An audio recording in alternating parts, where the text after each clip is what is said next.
Ayon kay Pangulong Trump, posibleng malagdaan ngayon ang makasaysayang kasunduan sa Iran na magbubukas sa Strait of Hormuz at wawakasan ang nuclear na ambisyon ng IRGC.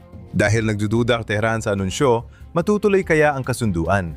At kung oo, ano ang nilalaman nito? Iisa-isay namin ang nalalaman namin. Ano pa ang misteryo sa Jerusalem Minute ngayon?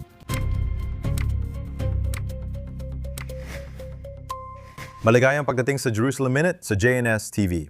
Alex, sinabi ni Pangulong Donald Trump na malapit nang pumirma ang US at Iran ng Memorandum of Understanding. Naka-schedule ang pirmahan ngayong linggo pero itinanggi ng mga Iranian at sinabing hindi pa ito mangyayari. Sa panonood mo nito, alam mo na kung natuloy ito o hindi. Si Pangulong Trump sa Truth Social ay nagpo-post ng napakaraming bagay nitong mga nakaraang araw. Sinasabing inaasahan nilang makatrabaho ang Iran at ang buong gitnang silangan sa mahabang panahon sa hinaharap. Sana ay maging mabilis, madali at maayos ang buong prosesong ito. Kung hindi, nagbabanta si Pangulong Trump ng muling digmaan pero maaring lampas na tayo roon ngayon. Sa tingin ng mga namumuno sa Israel, si Trump ay sumusulong na para pirmahan ang isang kasunduan. Inaasahan nilang mangyayari ito pero kung linggo o lunes man, kailangan pa nating hintayin. Tiyak na may pagpapakitang gilas at paligsahan dito mula sa lahat ng panig. Bawat panig ay gustong ipakita na sila ang panalo sa kung ano mang mapipirmahan dito. Pero kinikilala ng Israel na nakapag-desisyon na si Trump dito at itutuloy na niya ng formal ang pagpirma. Nangyari ito matapos ang ilang linggong balikan at usapan. Nakita natin ang isang ulat mula sa CNN na ipinakita nilang sinabi ni Trump ng mga 37 beses na malapit na kayong magkaroon ng kasunduan mula noong tigil putukan. At pagkatapos hanggang noong nakaraang linggo, nakita natin na parang tumindi pa ang pressure. Nakita natin ang pagbagsak ng Apache helicopter, mga ganting aksyon at banta na sakupin ang Kharg Island at muling gamitin ang militar. Sa palagi ko, marami sa Israel ang akala matapos ang maliit na insidente kung saan nagpadala ang Iran ng 24 na ballistic missiles sa Israel. Tumugon ng Israel na nawawala na ng pasensya si Trump at magbabalik tayo sa direktang military conflict ng Estados Unidos at Iran. Ang nakikita natin ngayon ay na sa totoo lang, ang insidenteng yun ay malamang na lumikha ng mga kondisyon na nagtulak sa mga Iranian na kilalanin na pinahaba nila ang proseso hanggat maaari. At kung gusto nilang maiwasan ang pagbabalik ng Estados Unidos sa air campaign, kailangan nilang pumirma ngayon. At mukhang yun nga ang nangyayari. Nagkaroon ng 2 araw ngayong linggo na umatake sina Trump at mga Amerikano sa Iran, tapos may 3 araw pa na sinabi ni Trump na mas malakas pa ang susunod nilang atake. Sa tingin ko, Miyerkules o Huwebes ito. At bigla na lang, sa huling sandali, kinansela ang lahat. Tama. Pero ngayon, ang tanong, ano ba talaga ang pipirmahan nila? Tama. May balitang pipirmahan na para matapos ang digmaan. Sabi ni Trump, natapos na raw nila ito. Pero ang totoong pinipirmahan ay isang 60 araw na kasunduan ng tigil putukan na nag-uutos ng agarang pagbubukas ng Straits of Hormuz. Pero lahat ng iba pang issue, lalo na yung mahahalaga tulad ng mangyayari sa enriched uranium sa loob ng Iran, alam mo yon? Ano ang mangyayari sa pagpupundo ng Iran sa mga proxy na terorista at sa mga ballistic missile? Lahat ng ito ay pag-uusapan lang sa ikalawang yugto, kung sakaling mapag-usapan pa nga. Katulad ng mga tanong sa pagpupundo ng proxy o ballistic missile kung mapag-uusapan. Alam nating laging binabanggit ni Trump ang enriched uranium. Kaya inaasahan kong mapapasama yun sa mga pag-uusapan para sa kung anuman ang magiging ikalawang round ng negosasyon. Pero kung titingnan mo kung paano pinatagal ng mga Iranian ang prosesong ito para makarating sa unang yugto ng negosasyon, hanggang wala pang pirmahang kasunduan sa ikalawang yugto, wala ka talagang kasunduan. Ang meron ka lang ay ang pagbubukas ng Straits of Hormuz na may pangakong Amerikano na di nalalaban sa Iran. Balikan natin mamaya ang detalye ng MOU. Pero ngayon, mag-focus tayo sa Israel. Magkasundo ba sina Pangulong Trump at punong ministro Netanyahu ukol sa Iran? Ayon sa Axios, hindi naabisuhan si Netanyahu tungkol sa kasunduan. Parehong pinaninindigan ni na Pangulong Trump at punong ministro Netanyahu na hindi dapat makakuha, makagawa o makakuha ng sandatang nuclear ang Iran. Sa kabila nito, may mga isyong hindi pa nare-resolba. Para sa akin, mali yung sinasabing hindi ipinapaalam sa Israel. Halos araw-araw nag-uusap ang presidente at punong ministro. at siguradong laging may komunikasyon ang mga matataas na opisyal ng pamahalaan. Lahat ng nangyayari alam ng kabilang panig. Isa na namang ulat na walang pinanggalingan ang sinasabi mo. O Axios. Sigurado. Pero ang bahagi ng ulat ni Barack Ravid at Axios na tama ay nawalang pagkakaisa tungkol sa kasunduang ito. Tama ba? Gusto ni Pangulong Trump ang kasunduang ito dahil para sa mga lokal na issue at para bumaba ang presyo ng langis. Darating na ang weekend ng ika-4 ng Hulyo, ika-80 kaarawan ni Trump. World Cup! World Cup! Papasok sa midterm elections na may kasunduan, hindi na pinapatagal pa ang digmaan na ito. Sabi niya, sinabi ko na sa inyo na kampanya ito hindi walang katapusang digmaan o tinatawag nilang forever wars. Pero para sa Israel at kay Netanyahu, hindi sila masaya sa kasunduan. Naniniwala sila na hanggat may nakaimbak na enriched uranium sa ilalim ng lupa, isang hakbang na lang ang Iran mula sa pagmamadaling makagawa ng sandatang nuclear. At sa Israel, may paniniwala na kapag gusto, may paraan. Tulad ng ginawa ng Iran sa pagdevelop ng kanilang programa nito sa sandatang nuclear, gumamit sila ng mga lihim na pasilidad na maaring mayroon ng ibang umiiral na mga lihim na pasilidad o kaya ay magde-develop pa ang Iran ng iba pang mga lihim na pasilidad para i-enrich ang uranium na iyon. Kaya may paniniwala na nananatili pa rin ang banta sa ating pag-iral. Hindi lang yon, alam mo, dahil napasok na kayo sa isang ganap na labanan-laban mismo sa Iran. At hindi lang Israel, pati na rin ang Estados Unidos. Sa totoo lang, mas napalapit ninyo ang mga Iranians sa kanilang hangaring magmadali tungo sa pagkakaroon ng sandatang nuclear dahil iyon ang kanilang pinakamatinding panangga, di ba? Iyon ang pinakamatinding sandata. Kaya ramdam na marami silang nagawa sa Israel sa 6 na linggo. Hanggat nariyan pa ang rehimeng yon at enriched uranium, hindi sila naniniwala na, gaya ng sinasabi ni Trump, ayaw na ng mga Iranian ng sandatang nuclear at nananatili pa rin ang malaking panganib sa inyo. At na ang tigil putukan, kung tutuusin, ay nagpapahina lang sa leverage na mayroon ang Estados Unidos at nagpapahina rin sa kakayahan ng Israel na kumilos sa Iran kung pakiramdam nila ay nangangganib ang kanilang seguridad bilang isang bansa. Alex, gaya ng sabi mo, hindi pa ito ang pinal na kasunduang nuklear, kundi paunang balangkas para tapusin ang labanan. Suriin natin ang detalye ng MOU na maaari nating talakayin. Magkukomit ang Iran ayon sa ulat. Nanggangahugugan ito na pipigilan ng Iran ang paggawa o pagkuha ng sandatang nuclear at magsisimula ng bagong negosasyon ang kasunduan. Ito pa lang ang simula para pigilan ang uranium enrichment ng Iran at tugunan ang issue. Nabanggit mo ang stockpile ng enriched uranium. Ayon sa ulat, nais ng US ng restriksyon sa missile program ng Iran at suporta nito sa mga regional proxy group. Iniulat ito at naeste naming talakayin. Bubuksan ng Iran ang Strait of Hormuz. Sa simula, tila kapag napirmahan na, maaaring ialok ang pagluwag ng mga parusa at access sa mga nakapirming pondo ng Iran. At iyan din ay isang mahalagang bahagi, isang mahalagang bagay, masasabi ko, sa kasunduan. Magpapadala ba ang US, tulad ng ginawa ng Administrasyong Obama, ng ewan ko, hindi ko maisip, na magpapadala si Pangulong Trump ng mga palet ng pera sa Iran sa kahit anong paraan o anyo? Pero sa tingin mo, hindi pa ba maaga pag-usapan ang pagpapaluwag sa pag-access sa pondo ng Iran ngayon? Pag-usunas din natin ang ballistic missiles at mga proxy ng Iran, gaya ng Hezbollah at iba pang teroristang grupo. Siyempre, hindi papasok ang Iran sa kasunduan ng basta-basta. Tinatagal pa nila ang negosasyon, kaya malinaw na nakuha nila ang gusto nila. Ngayon, ang una nilang gusto ay mga pangunahing garantiya mula sa Estados Unidos na hindi sila bubumbahin ng todo. Yon ang unang bagay. Pero sigurado, ang talagang hinahanap nila ay pera. Alam mo, ang ekonomikong blockade ni Trump at pagsasara ng Straits of Hormuz ay talagang sinasakal ang rehimen ng Iran. At may pakiramdam din sa Israel na, sige, ayaw mong ipagpatuloy ang kampanyang militar. Sige lang. Panatililihin ang ekonomikong blockade. Panatilihin ang mga sanksyon ng mahigpit hanggat maaari. At baka ilang linggo na lang ay bumagsak na ang rehimeng ito.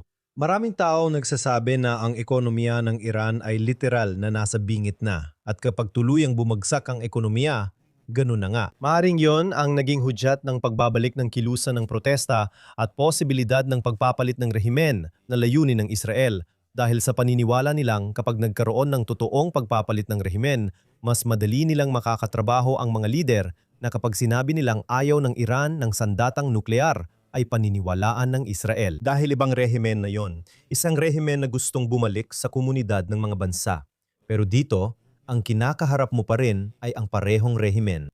Kaya kapag pinag-uusapan mo ang mga detalye ng MOU, kung ano ang gagawin ni Trump, hindi siya magdadala ng mga palet ng pera dahil tumutol siya sa konsepto ng pagkakaroon ng sandatang nuklear. Si Obama ang nagdala ng pera noon, pero ngayon makikita mo ang pagluwag sa ilang dating parusa. Nakita na natin ang mga ulat ngayong linggo na ang United Arab Emirates na may hawak na hanggang 10 bilyong dolyar na sana ay ililipat sa Iran ay maaring maglabas ng pondo. Makikita mo rin na ang ibang bansa tulad ng Qatar ay nagpapadala ng pera sa Iran bilang pautang, regalo at iba pa. Kaya ang pera ay maaring manggaling sa iba't ibang lugar. Malamang una mong makikita ay muling pagbebenta ng langis ng Iran. Kaya malaking pagpasok ng kapital at mga yaman ito na magagamit ng Iran na hindi nila talaga nagamit sa mahabang panahon ng digmaan hanggang sa umabot sa negosasyong ito. Pangalawa, posibleng may pondo rin mula sa ibang lugar. Tuloy pa rin ang pasok ng pera sa Iran, pero ang mahalaga ay ang malaking bilyon-bilyong dolyar na papasok sa rehimen. Ang tanong, paano nila gagamitin ang mga ito? Oo, may dapat ayusin at itayong muli. Maraming nasira sa Iran sa 6 na linggong kampanya, pero may mga proxy ka rin. Meron kang Hezbollah lalo na, at ang mga Houthi naman sa kabila. At mayroon ding posibilidad na magmadali ang Iran patungo sa paggawa ng mga sandatang nuklear. Pag-uusapan pa natin ang Hezbollah mamaya dahil ayon sa ulat, patuloy silang nagpapaputok sa hilagang hangganan ng Israel. Tatalakayin din natin ang Lebanon. Pero ang issue tungkol sa uranium, ayon sa Axios, muli, pumayag si Pangulong Trump na isa sa mga opsyon para maresolba ang tensyon sa uranium ng Iran ay ang paghalo o pagdilute ng stockpile sa loob mismo ng Iran sa ilalim ng pangangasiwa ng mga tagamasid mula sa UN. Nakita na natin dati kung gaano naging hindi epektibo ang mga tagamasid ng UN sa pagtugon sa nuclear program ng Iran. Bakit dapat tayong maniwala na iba ang kalalabasan ngayon? Alam mo, hindi naman ako eksperto sa pagpayaman ng uranium, pero kung pinag-uusapan natin ang tungkol sa pagtanggal o pag-alis nito mula sa bansa, alam mo, ang US at China lang, gaya ng madalas sabihin ni Trump, ang may teknolohiya para magawa yon. Ngayon, pinag-uusapan mo na at hindi natin alam kung gaano ka-reliable ang mga ulat na ito. Pero tungkol sa downblending nito, hindi ko alam kung paano ginagawa ang downblending ng enriched uranium. Akala ko kabaligtaran lang yon ng blending na nagpapayaman dito. Pero ibig sabihin, nandun pa rin yon. At sa parehong paraan na nagsisimula ka sa isang batch ng uranium, tapos parang paggawa lang ng masa, di ba? Kunin mo ang harina at tubig tapos ilalagay mo sa blender. At sa simula, magaspang pa ito. Pero habang tumatagal, nagsisimula na itong maging makinis at papalapit na sa weapons grade. Ngayon, parang pinag-uusapan mo na ang pag-downblend nito, parang reverse engineering. Pero nandun pa rin ito kung may access ang Iran. Matapos ang downblending, kailangan mo lang baguhin ang direksyon at simulan muli ang upblend. Ang mahalaga ay walang access ang Iran dito at wala silang pangangailangan sa bansa para sa enriched uranium, hindi man para sa layuning gawing weapons grade o tinatawag nilang mapayapang layunin. Hindi kailangan ng Iran ng anumang nuclear energy. Sige, ito ay isang bansa na sagana sa langis at natural gas. Hindi naman nila kailangan ng nuclear energy. Pandilinlang lang ang pag-angkin nilang kailangan o may karapatan sila rito. Israel, ang Estados Unidos ay hindi dapat maniwala kahit isang segundo hanggat meron silang kahit anong enriched uranium, kahit anong grado na hindi nila iniisip ang tamang panahon at proseso para gawing weapons grade ito sa hinaharap. Alex, isa pang reaction dito mula sa Israel. Ito naman ay mula kay Defense Minister Katz na nagsasabing ang presidente ng Estados Unidos ay kasalukuyang namumuno sa isang kasunduan sa Iran batay sa interes ng Amerika na kinabibilangan ng magkaparehong interes ng Amerika at Israel na pigilan ng Iran sa pagkuha ng mga sandatang nuklear. Ayon kay Katz, inaasahan naming panindigan niya ang prinsipyong ito at iba pang kaugnay sa mga misil at teroristang proxy. Madalas igiit ng Israel na dapat nating labanan ang kanilang mga misil, Hezbollah, Hamas, Houthi at iba pang teroristang grupong suportado ng Iran sa loob ng maraming taon. Sa palagay ko, mahalaga ang sinabi ni Katz na ang Amerika ang nangungguna sa kasunduang batay sa mga interes ng Amerika. Tama ba? Malinaw na hindi ito para sa interes ng Israel. Kung ito ay para sa interes ng Israel, wala sanang kasunduan ngayon. Sinumang nagsasabing si Netanyahu ang may kontrol sa presidente ng Estados Unidos. Para sa akin, pinapakita ng tigil putukan na ang presidente ang nangunguna sa pagprotekta ng Amerika. Kapag tugma sa interes ng Israel, magkaalyado silang napatunayang kayang magtulungan. Nakita mo kung gaano sila kagaling magtulungan noong 6 na linggong pambobomba sa mga nuclear na pasilidad ng Iran. Naniniwala akong mas gumanda ang kalagayan ng Israel dahil sa pambobomba. Hindi natin masasabing walang bisa ang 6 na linggong kampanya. Talagang epektibo ito. Inumang ito lahat ng kilalang pasilidad nuklear at karamihan sa ballistic missile ng Iran. Hindi lang ang mga imbakan, kundi pati na rin ang mga pasilidad ng produksyon kung saan sila gumagawa pa ng mas marami. Kaya sa usaping seguridad, tiyak na nabawasan ang agarang banta. Hindi pa kasama ang katotohanan ng pumapasok ka sa kasunduang ito at ang katotohanan ng kailangan pang pag-usapan ang pangalawang kasunduan. Sa tingin ko, malaki ang nabawas sa agarang banta na maaaring gawin ng Iran laban sa Israel. Kaya sigurado yon. Pero sa parehong panahon, dahil nga sa nangyari, siguro ang tamang salita ay sumiklab o lumala ng husto. Alam mo yon? Wala ng mga bawal, wala ng mga tabu, wala ng mga pulang linya na hindi pwedeng tawirin. Kaya sa tingin ko, hindi pa tapos ang trabaho dito. Sa tingin ko, interesante rin ang sinabi ni Katz sa ikalawang bahagi. Sinabi niya na dapat yakin ng Israel na sa hinaharap ay patuloy tayong magkakaroon ng kakayahang kumilos ng mag-isa upang pigilan ang Iran na magkaroon ng sandatang nuclear. At kami ni Punong Ministro Benjamin Netanyahu ay nag-utos sa IDF na maghanda ayon dito. Alam mo, kaya napakahalagang maintindihan na ang MOU na ito na nilalagdaan sa pagitan ng Amerika at Iran. Tama. Na ang Israel ay hindi kasali sa kasunduang ito. Ngayon, tiyak na ang presidente ng Estados Unidos ay maaring gumamit ng malaking impluensya sa Israel. Hindi matutuwa ang presidente ng Estados Unidos kung bubombahin ng Israel ang Iran bukas, pero hindi ito mangyayari.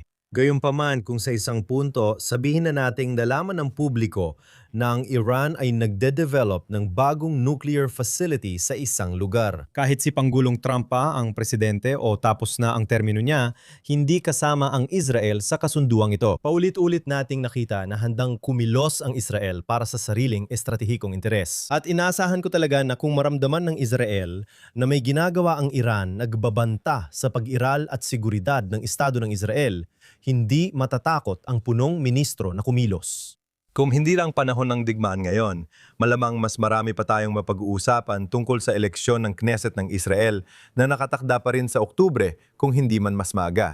At ang tanong, paano maapektuhan ng sitwasyong ito tungkol sa kasunduang pipirmahan ang MOU si Punong Ministro Netanyahu sa loob ng bansa? Naglabas ng pahayag si Yair Lapid mula sa oposisyon at binatikos ang punong ministro ngayong weekend. Malapit na ang eleksyon, Alex. Ano ang epekto ng kasunduang ito sa punong ministro? Well, masasabi ko sa iyo kung paano ito inilalarawan sa Israeli media ngayon. Inilalarawan ito bilang isang malaking pagkatalo para kay punong ministro Netanyahu. Ang Israeli press ay halos pinapalabas na nawalan na ng suporta si Netanyahu mula kay Pangulong Trump. Alam mo, gusto nilang burahin o baliwalain lahat ng mga tagumpay mo dahil nagkaroon ka ng ano ang posibleng pinakamalaking diplomatikong tagumpay sa kasaysayan ng Israel na binumba ng Estados Unidos ang Fordow nuclear reactor noong Hunyo sa 12 araw na digmaan.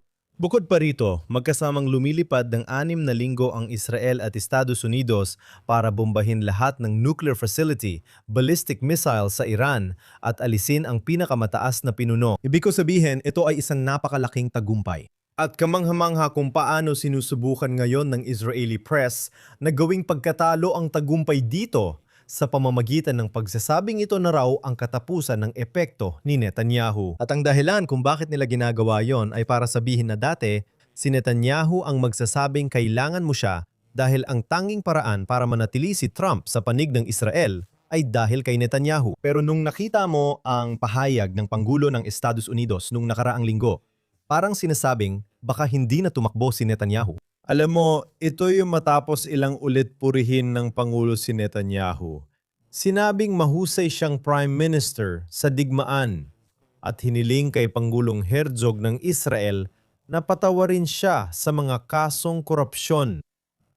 Kapag nakita mo ngayon na sinasabi ni Trump, sige, sa unang pagkakataon, kumikilos ako para sa interes ng Amerika na malinaw kong nauunawaan na hindi ito interes ng Israel.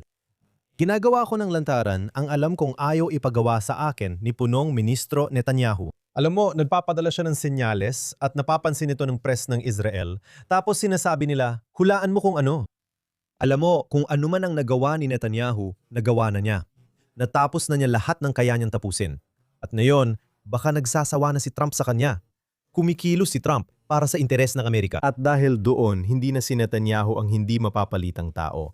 At magiging interesante kung paano tutugon si Netanyahu dito. Hindi po talaga natin nakikita ang buong reaksyon ni Netanyahu tungkol dito. Ibig ko sabihin, sinusubukan niyang ipakita sa isang banda lahat ng mga tagumpay sa digmaan na nakuha sa loob ng 2.5 taon na talaga namang malalaki. Sa kabila nito, wala pa tayong nakikitang formal na reaksyon na sa tingin ko ay makakapagpakalma sa maraming Israeli na itinuturing itong diplomatikong pagkatalo. Kaya Alex, kahit may MOU, nagpapatuloy ang labanan sa Lebanon. Kaninang umaga, gaya ng sabi ko, hindi bababa sa 3. Na drone ang pinakawalan ng teroristang organisasyon na Hezbollah papuntang Israel. Tinarget ng IDF ang mahigit 70 teroristang pasilidad sa Timog Lebanon sa loob ng 24 na oras, kaya patuloy ang digmaan laban sa Hezbollah. Kamakailan, si punong ministro Netanyahu ay lumabas sa telebisyon at diretsong nagsalita sa Ingles sa mamamayan ng Lebanon tulad ng dati niyang ginawa noon sa mamamayan ng Iran. Panuurin natin ang clip. Nais ng Israel ng kapayapaan sa inyo. Angkinin ninyo ang inyong kinabukasan. Sumali kayo sa Israel. Suportahan natin ang kaligtasan at kasaganaan ng lahat ng anak natin. Kapag nabuwag ang Hezbollah, walang hangganang posibilidad at mataas ang mga pangarap na pwedeng makamit. Kaya Alex, patuloy pa rin ang digmaan sa hilagang hangganan ng Israel. Sa palagay mo Alex, maapektuhan ba ng MOU ang sitwasyon sa hilagang Israel at Hezbollah? Sa totoo, tiyak nagugustuhin ina Pangulong Trump at ng mga Iranian kasama sa negosasyon ang pag-abot sa tigil putukan sa Lebanon, lalo na sa Hezbollah. Hindi naman Lebanon kundi Hezbollah ang umaatake sa Israel at sinusubukan ng Pangulo na magpadali ng ilang ulit ng negosasyon sa pagitan ng Israel at Lebanon para sa isang kasunduan ng normalisasyon o isang kasunduan ng hindi pagsalakay gaya ng tawag ng Pangulo ng Lebanon dito. Sa palagay ko, magiging interesante kung paano lalaruin ng bawat panig ang usapin sa Lebanon. Ginagamit muli ng mga Iranian ang Hezbollah bilang teroristang proxy para atakihin ang Israel. Ngayon, hinihiling nila sa Pangulo na patigilin ang pag-atake ng Israel sa Hezbollah, pero sabay rin nilang tinutulak ang Hezbollah na atakihin ang Israel para pilitin ang Israel. Kailangan nilang mamili kung magmumukhang mahina sila o magmumukhang napakahina ni Netanyahu sa loob ng kanilang bansa. Sa pagsuko sa aktibong labanan habang patuloy ang pag-atake ng Hezbollah at hindi tumutugon ng Israel, o kung sasabihin ni Netanyahu na, sige, tutugon tayo sa Hezbollah. Pero ibig sabihin nun ay magagalit si Trump o posibleng nilalabag mo ang diwa ng MOU. Tama ba? Bagong ligo pa lang, pinalalakas na ng Hezbollah ang atake nila. Sabi ng Israel, kung lalakas pa ang atake nyo, aatakehin namin ang kunong tanggapan ng Hezbollah sa Dawea, gilid ng Beirut. Sabi ng Iran, pag inatake nyo ang Beirut, aatakehin din namin kayo. Paulit-ulit lang ito. Kaya tingin ko dapat talagang maging tuso si Netanyahu ngayon. Kahit patuloy umatake ang Hezbollah, hindi mo pwedeng baliwalain iyon. Hindi mo pwedeng hintaing tumigil ang Hezbollah sa laban dahil lang gusto ng Iran o panggulo ng US. Dapat mong sagutin ang anumang aktwal na pag-atake sa iyong teritoryo. Hindi ito usapin ng banta, kundi tunay na pag-atake. May drone na tumama malapit sa isang bahay sa bayan ng Shumit. Ilang metro lang ang layo mula sa isang bahay dito nitong nakaraang weekend. Kaya kasabay nito, ayaw ni Netanyahu na biglang palalain ang sitwasyon dahil maaari itong makasira sa mga sinusubukang gawin ni Trump na yung linggo. Kaya ano ngayon? Inaasahan ko mapapatuloy ang Hezbollah sa ginagawa nila, susubukan ng hangganan ng kasunduan at tutugon ng Israel. Pero tutugon sila sa paraang sa isang banda, ipinapakita na sila ay tumutugon, na wala silang tigil putukan o anumang pangakong tumigil sa labanan. Kasabay nito, hindi nila pinapalala ang sitwasyon. Naalala mo, sinabi ng Pangulo noong tinanong siya sa Oval Office, ano ang ibig sabihin ng tigil putukan? At alam mo, sa tingin ko, pabiro, sinabi ni Netanyahu ay ibig kong sabihin paumanhin, sinabi ni Trump. Alam mo, ang tigil putukan ay kapag kaunti na lang ang putukan. Oh, moderno, katamtaman. Tama, kaya sa tingin ko ang makikita mo ay pananatiliin ng Israel ang labanan nila laban sa Hezbollah sa mababang antas. Sa ngayon, hanggang matapos ang seremonya ng pagpirma, kailanman ito mangyari, ngayong linggo man o hindi, saka natin tignan kung ano ang gagawin ng Hezbollah. Kung ang Hezbollah, alam mo na, ay magpapababa rin at hahayaan ng Israel na bawasan ang kanilang mga pag-atake, maaaring makita mo ang parang mahinahong paglayo mula sa labanan. Pero kung mapapatuloy sila at sa isang punto, kailangan nung maunawaan na ang Hezbollah ay umaatake para talagang tumama. Bawat pag-atake ay maaring magdulot ng malaking pinsala. Ngunit napipipila nito dahil sa depensa ng Israel, tama? May Iron Dome ka at mga laser na nagpapabagsak ng drone. Pero kung pumalya o magkaaberya ang sariling mga panangga ng Israel sa isang punto at magtagumpay ang Hezbollah sa isang malaking pag-atake, maaaring makita natin na muling pabilisin ng Israel ang kampanyang ito. Hindi rin natin alam kung paano ito papasok sa usapang normalisasyon. Alam mo, wala ang Israel sa MOU na ito. Amerika at Iran lang. Ang Lebanon ay nasa isang mainit na digmaan at hindi ito libu-libong milya ang layo tulad ng Amerika at Iran o kahit ng Israel at Iran. Nasa mismong hangganan natin ito. Kaya siguradong wala nang ibang pagpipilian si Netanyahu kundi panatilihin ang presyon laban sa Hezbollah. Alex, kung hindi pa sapat ang kaguluhan sa Israel na nakikipaglaban sa 7 magkakaibang labanan, na yon ay may sitwasyon na kung saan pumasok na rin ang Turkey sa eksena nitong mga nakaraang araw.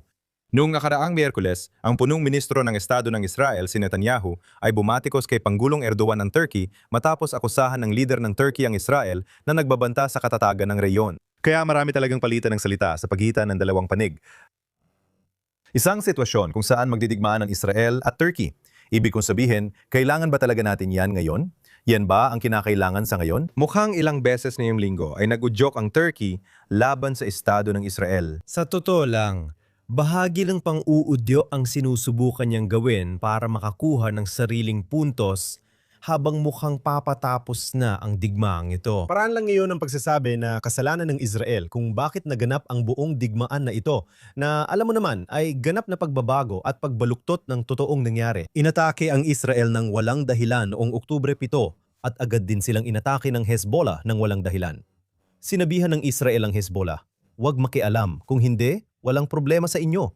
Kami ang bahala sa Hamas." Sinabi ng Hezbollah at Houthis na makikialam sila, kaya umatake sila sa Israel mula sa 7 panig sa digmaan na ito. Ang ilan sa mga panig, gaya ng Hamas, ay suportado ng Turkiya. Kapag pinag-uusapan mo ang tungkol sa kaguluhan sa rehiyon, alam mo, si Erdogan ang unang nakapansin na ang Pangulo ng Syria na si Bashar Assad ay nasa isang napakahinang posisyon dahil sa paghina ng Iran sa isang banda at paghina ng Hezbollah sa kabilang banda. At siya ang sumuporta kay al-Shara na pumasok at sakupin ng Syria sa madaling salita. At si al-Shara ay isang proxy. Ibig ko sabihin, ang kinakatakutan ay proxy ng Turkey si al-Shara. Kaya gumanda ang estratehikong posisyon ng Turkey dahil sa pagbagsak ni Bashar Assad. Nakakabawi siya kay Netanyahu. Kasabay nito, sinusubukang panatilihin ni Erdogan ang malapit na relasyon kay Pangulong Trump. Marahil, alam mo, ang makapahayag ni Erdogan tungkol sa banta ng Israel sa rehiyon, ang nagtulak kay Trump na dagdagan ang pressure kay Netanyahu. Kaya ganito ang dinamika sa buong rehiyon. At hindi ko iniisip na papasok ang Israel sa isang sitwasyon ng agarang bigmaan laban sa Turkey. Siyempre. Pero kung titingnan mo ang buong nangyari, hindi natin alam paano tutugon ang Iran. Kahit si Trump, baka ibigay niya sa mga Iranian ang gusto nila. Ang mga Iranian ay nasa napakahinang kalagayan pa rin. Ang kanilang mga proxy ay napahina na. Ang kanilang ekonomiya ay napahina na rin. Ang dami ng ballistic missiles na meron sila ay nabawasan na. Ang kanilang mga nuclear facilities, alam mo, ay lahat na apektuhan. Ang Iran ay parang sugatang hayop pa rin dito. Kahit bigyan pa sila ni Trump ng tsansa. Hindi natin alam ang mangyayari, pero siguradong hindi na sila ang regional hegemony na gusto nila bago Oktubre 7. Nagkakaroon tuloy ng vacuum.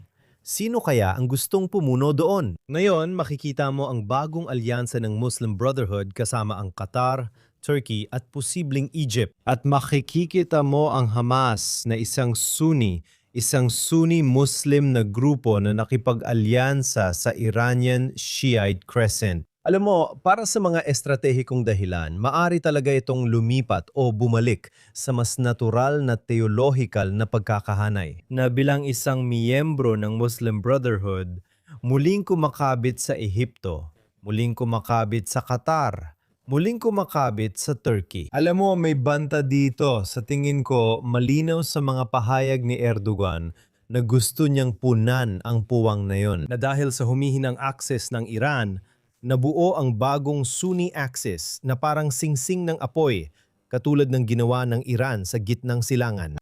Itutuloy pa tungkol sa Turkey pero gusto ko munang magpatuloy dito at tinatawag ko itong karma. Nasuspende ang punong piskal ng International Criminal Court na si Karim Khan habang hinihintay ang botohan ng mga miyembrong estado. Ayon sa korte, ito ay kasunod ng investigasyon sa mga alegasyon ng sexual na panliligalig laban sa kanya. Naglabas si Khan ng warrant of arrest kina punong ministro Netanyahu at dating Defense Minister Gallant kaugnay ng digmaan ng Israel at Hamas. Kaya nandito ang prosecutor na bumaling laban sa Israel, sa punong ministro, sa defense minister, at may sarili na siyang legal na laban, tama? Hindi ko masabing karma ito, pero tama lang na natatanggap niya ang nararapat sa kanya. Pero alam mo, ang mga akusasyon ng sexual misconduct na ito ay alam na bago pa man inilabas ni Karim Khan ang mga arrest warrant para kina Netanyahu at Gallant. Kung isipin mo, tama, masususpinde rin si Khan balang araw dahil sa mga aligasyong ito. Hindi ko alam kung kailan mangyayari yon. Hindi ako preview alam sa itsura ng mga investigasyong yon. Pero bigla na lang makikita mo na tumitindi ang pressure kay Khan dahil sa mga alegasyon ng sexual misconduct. Kaya ano ang ginawa ni Khan? Bumaling siya at mabilis niyang pinausad ang mga kaso laban kina Netanyahu at Golan kahit na hindi pa tuluyang umuusad. Tinanggap niya ang imbitasyon ng Israel na imbestigahan mismo ang nangyayari sa Gaza. Sabi ni Khan, ubos na ang oras ko. Alam mo, kaya ang kailangan kong gawin para mapawi ang pressure laban sa akin ay gawin ang gusto ng buong internasyonal na komunidad na maglabas ng mga arrest warrant laban kina Netanyahu at Golan. Kaya sa isang banda, sinusubukan niyang ilihis ang atensyon. Wala na siyang mawawala ngayon. Huling hakbang na ito. Ano ang magiging pamana niya? Ang magiging pamana ba niya ay siya ang nakilala dahil sa sexual misconduct?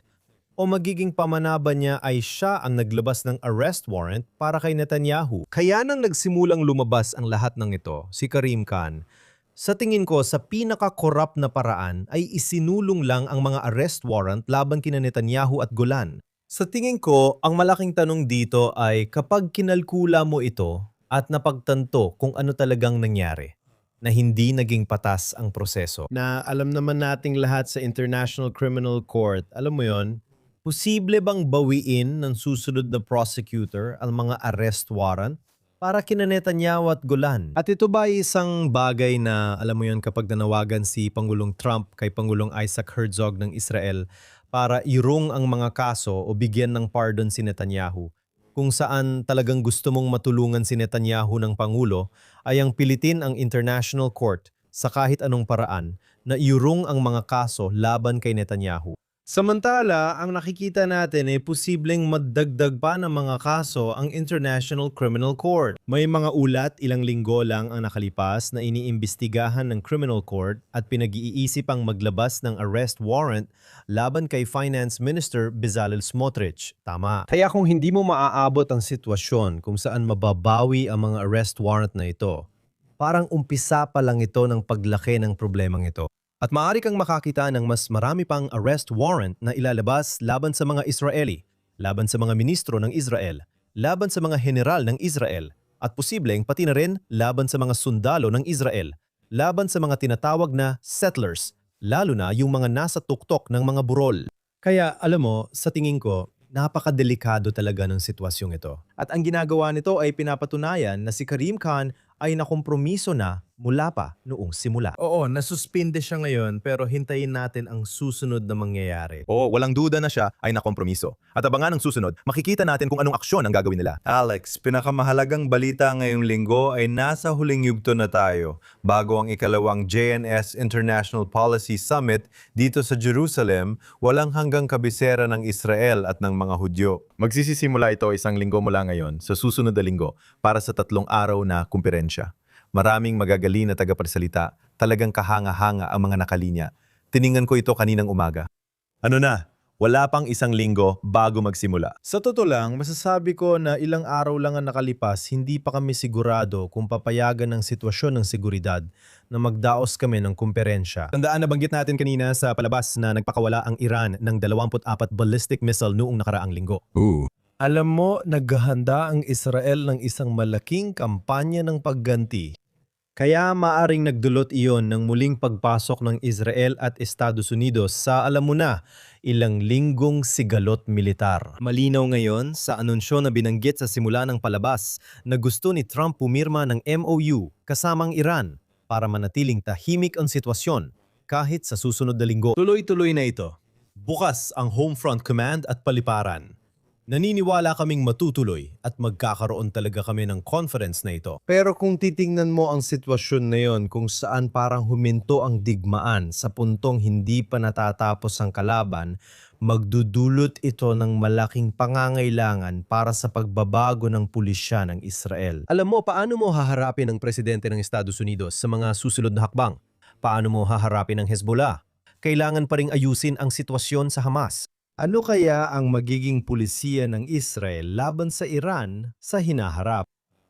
Tinatalakay rin ang iba pang issue gaya ng diplomatikong pagsisikap ng Israel sa Europa at iba pang lugar tulad ng India, Timog Silangang Asya, Africa at Latin America. Tatalakay ng lahat ng isyong ito sa 200 tagapagsalita ngayong linggo na may 200 tagapagsalita gaya ng nabanggit mo. Inimbitahan ng punong ministro at umaasa kami na siya ay makikilahok. Nandoon din si Foreign Minister Gideon Saar. Ilang ministro ng Israel at mga diplomat kasama si US Ambassador Mike Huckabee ay inaasahang magsalita. At marami ring mga influencer ang darating. Si Mark Levin ang host ng Light Liberty and Levin ang magiging closing keynote speaker sa summit. Kaya nailalagay ang maraming issue gaya ng pulisiya ng Israel, diaspora at mga nangyayari sa New York City, pati ang lumalalang anti-Semitismo sa Estados Unidos. Paano ito lumalabas sa mainstream media at social media, pati na rin sa AI? Lahat ng mga isyong ito ay pag-uusapan sa susunod na linggo sa loob ng 3 araw na summit, Hunyo 21, 22 at 23. Kaya manatiling nakatutok. May natitira pa bang mga tiket? Ilan na lang ang natitirang tiket. Mahigit 750 katao na ang nakarehistro para sa summit. Ang ballroom sa Waldorf ay hindi nga kasya ang 750 katao. Kaya, alam mo, sa tingin ko talagang nasa huling mga ticket na tayo dito. Pero ipo-broadcast din ito online. Ang mga pangunahing plenaryo at mga panggabing plenaryo ay ipo-broadcast ng live sa YouTube at sa aming channel. Sa tingin ko rin, makikita nyo ang ilang bahagi ng summit na ipapalabas sa cable sa EE24. At pagkatapos, marami sa mga interview na ginagawa sa gilid ng conference ng aming mahusay na video team ay ia-upload din sa YouTube channel sa mga susunod na araw pagkatapos ng summit. Kaya maraming nilalamang ginagawa mula sa Waldorf Astoria at umaasa kami na lahat ay makakapanood sa kanilang mga tahanan. At nandun ka. Sana, Diyos ko, nandun din ako. Magtatayo sila ng mobile studio at ililipat ang broadcast sa Waldorf. Inaasahan ko ito. Paparating na ang JNS Policy Summit, International Policy Summit sa loob ng 1 linggo. Tingnan ninyo ito. Dito nagtatapos ang Jerusalem Minute, Kita Hits sa summit. Kasama si Josh Haston ng JNS at CEO Alex Trayman. Bisitahin ang JNS TV para sa kamanghamanghang nilalaman. Salamat din sa mga tao sa likod ng kamera ng JNS TV. Mag-super thanks, mag-subscribe at bisitahin ang jns.org para sa pinakabagong balita mula Israel, gitnang silangan at mundo ng mga Hudyo. Kita-kits sa summit. Magandang linggo sa lahat. Kita-kits sa susunod na linggo sa Jerusalem Minute sa JNS TV.